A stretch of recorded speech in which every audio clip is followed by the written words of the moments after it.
अरे जा बेवफा, अरे हम तो तेरे दिल की महफिल को सजाने आए थे। तेरी कसम तुझे अपना बनाने आए थे। अरे किस बात की सजा दी तूने आए बेवफा। अरे हम तो तेरे दर्द को भी अपना बनाने आए थे। जाता दूता जाए करे जा, जिंदगी में कबहू ना।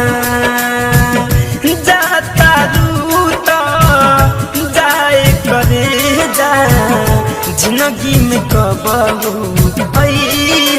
ना।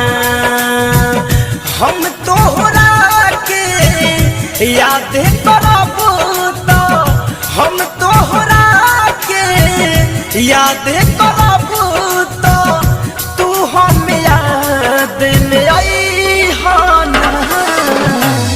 जाता दूता जाए करे जा, जिंदगी में कबहू अइहना। जाता दूता जाए करे जा, जिंदगी में कबहू अइहना। अरे कुछ तो लगे दिल के जख्म इतने गहरे थे, उस पे भी तेरे अश्कों के पहरे थे। अरे तेरे ठुकराने के बाद तो हमें मर ही जाना, पर हम इस दुनिया में तेरे लिए कोई प्यार की याद न करी हो। याद में बहुत रोवेला, तरफ तरफ के दोनों रे अखिया, खून के आंसू बहावेला। हो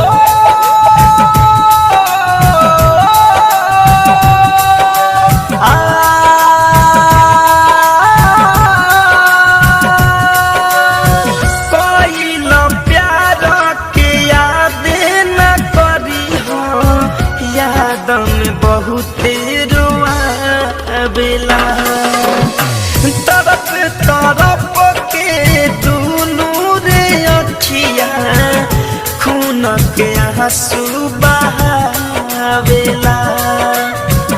बार बार याद करके प्यार वाली बात करके, दिलावा पे चोट लगई हो ना।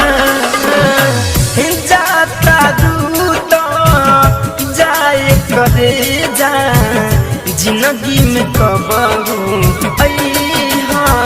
अरे हम भी कभी मुस्कुराया करते थे, उजले चमन में खिलखिलाया करते थे।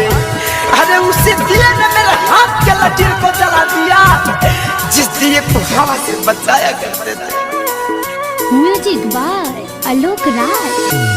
प्रिंस आर्यन के सब बातें मनी होई न कब तोहरा दुख हो। धड़कन धनंजय के रखी हो सहेज के, मिली सब नहीं से सुख हो। जा जाने जा, जाने जा। आदि तो राजपूत के सब बात मनी होई न कब तोहरा दुख हो। धड़कन धनंजय के रखी हो सहेज के, मिली सब नहीं से सुख हो। इतने निहोरा बात तोहरा से, पियावा के तना सतई हना। जाता दूता जाए करे जा, जिंदगी में कबहू अइहना। जाता दूता जाए करे जा, जिंदगी में कबहू अइहना।